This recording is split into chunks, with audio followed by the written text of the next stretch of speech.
20 yaşlı Təxminə Qasımovanın qətlə yetirilməsi barədə rayon prokurorluğuna məlumat daxil olub. İlkin araşdırma zamanı qətlin 27 yaşlı Təbriz Qasımov tərəfindən törədilməsi müəyyən edilib. Qardaş bacını Rəsulzadə qəsəbəsi arasında boğaraq qətlə yetirib. Hadisə şəxsi münasibətlər zəminində baş verib. Təbriz Qasımova Cinayət Məcəlləsinin 120.2.4 xüsusi amansızlıqla və ya ümumi təhlükəli üsulla qəsdən adam öldürmə, 120.2.9 aşkar surətdə köməksiz vəziyyətdə olan adamı qəsdən öldürmə maddəsi ilə ittiham elan olunub. Bakı Ağır Cinayətlər Məhkəməsində hakim Aytən Əliyevanın sədrliyi ilə keçirilən prosesdə dövlət ittihamçısı çıxış edib. O təqsirləndirilən şəxsin 16 il 6 ay müddətinə azadlıqdan məhrum edilməsini istəyib.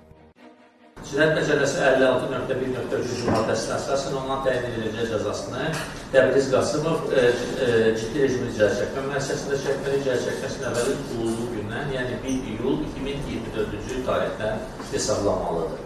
Göstərilir əsasən məhkəməyə təklif edilir. Qasımov Təbriz İstixanoğlu Azərbaycan Respublikası Cinayət Məcəlləsi 120.2.4, 120.2.9-cu maddələrinin təqsiri bilinir. Cəzasını ciddi rejimli cəzaçəkmə müəssisəsində çəkməklə 16 il 6 ay müddəti azadlıqdan məhrum cəzasına məhkum edilsin. Cəzaçəkməsinin əvvəli tutulduğu gündən, yəni 1 iyul 2024-cü tarixdən hesablansın. Prokurordan sonra zərər çəkənin hüquqi varisi olan təqsirləndirilən şəxsin anasına söz verilib.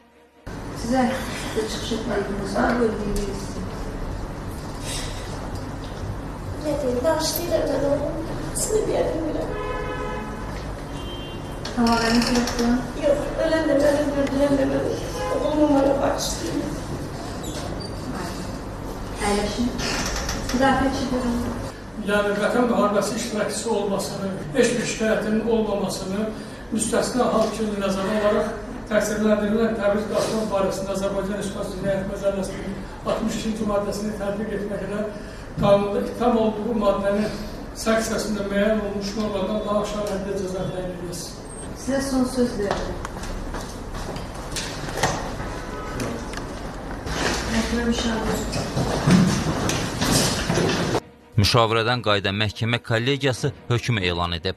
Məhkəmə hökm etdi.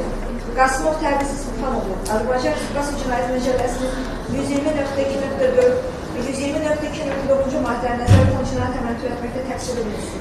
Qasımov Təbriz İstixanoğlu Azərbaycan Respublikası Cinayət Məcəlləsinin 120.2.4 və 120.2.9-cu maddələri ilə 15 il müddəti azadlıqdan məhrum cəzasına məhkum edilsin. Cəzasını ciddi rejimli cəzaçəkmə müəssisəsində çəksin.